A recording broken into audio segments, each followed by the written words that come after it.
Hello everyone, यो रिडिङ्समा चाहिँ कुनै पनि ह्यासट्याग छैन हैन, र पनि तपाईहरुको फर यु पेजमा चाहिँ आइराखेको छ भने चाहिँ दिस इज फर यु कि युनिभर्सले चाहिँ तपाईलाई केही कुराहरु चाहिँ भन्न खोजिराख्नु भएको छ। मेबी तपाईको पार्टनरले चाहिँ तपाईलाई चिट गर्नु भएको थियो कि हैन, सो त्यो कुराले गर्दाखेरि चाहिँ तपाईलाई आफ्नो लाइफमा चाहिँ अगाडि बढ्न गाह्रो भइराखेको छ। हरेक कुराहरुमा ट्रस्ट इस्युहरु भइराखेको छ, इन्सेक्युर फिल भइराखेको छ, मुभ अन हुन गाह्रो भइराखेको छ। पास्टको हर्टफुल एक्सपिरियन्सको कारणले गर्दाखेरि चाहिँ तपाईलाई ओपन अप हुन गाह्रो भइराखेको छ, होल्ड अन भएर बसिराख्नु भएको छ, क्लोज्ड अफ भएर बसिराख्नु भएको छ है। सो एकदमै नराम्रो एनर्जीमा हुनुहुन्छ।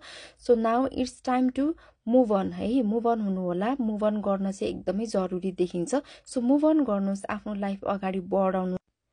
सो कुनै पनि रङ पर्सनको कारणले चाहिँ आफ्नो लाइफ चाहिँ ड्यामेज हुन नदिनु होला हैन। उसको लागि चाहिँ आफ्नो टाइमहरु वेस्ट गरेर नबस्नु होला। उले चाहिँ तपाईलाई एकदमै मिस गरिराखेको छ कि मैले अब यस्तो गरे भने चाहिँ उले मलाई टेक्स्ट मेसेज गर्छ कि, उ चाहिँ फर्केर आउँछ कि, अब म के पनि गर्दिन है, एकदमै क्लोज्ड अप भएर बस्छु, ओभरथिंक गरेर एकदमै स्ट्रेसमा बसिराखे भने, मैले खानेकुराहरु खान छोड्दिए भने, उ चाहिँ मेरो माया लागेर, उसलाई चाहिँ मेरो दया लागेर चाहिँ उ फर्केर आउँछ जस्तो सोचिराख्नु भएको छ कि हैन। सो त्यो सोचिराख्नु भएको छ भने नो, यु आर भेरी रङ है। सो कसै पनि कुनै पनि रङ पार्टनरको लागि, रङ पर्सनको लागि चाहिँ आफ्नो टाइम, आफ्नो अमूल्य जीवन चाहिँ वेस्ट गर्नेतिर नलाग्नु होला।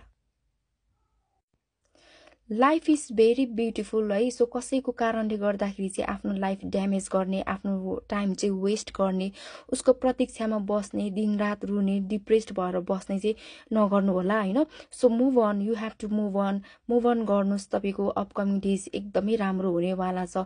मुभ अन गर्नुस्, हिम्मत गर्नुस्, आँट गर्नुस्, अगाडि बढ्नुस्। हरेक मान्छेले आफ्नो लाइफमा चाहिँ धेरै नै नेगेटिभ कुराहरु चाहिँ फेस गरिराखेको हुन्छ।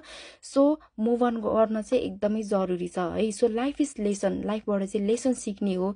यो नराम्रो कुराबाट चाहिँ तपाईले लेसन सिकेर चाहिँ अगाडि आफ्नो लाइफमा चाहिँ अगाडि बढ्ने हो। सो आफ्नो लाइफ ड्यामेज गर्ने, वेट गर्ने, आफ्नो टाइम चाहिँ एकदमै वेस्ट गरेर चाहिँ नबस्नु होला। You have to be strong, you have to be very strong है। एकदमै स्ट्रङ हुनुपर्छ आफ्नो फ्यामिली मेम्बर्सको लागि, आफ्नो प्यारेन्ट्सको लागि भए पनि। कहिलेकाहीँ हामीले चाहिँ आफ्नो लागि भए पनि अरूको लागि चाहिँ बाँच्नुपर्छ हैन। So you have to be strong.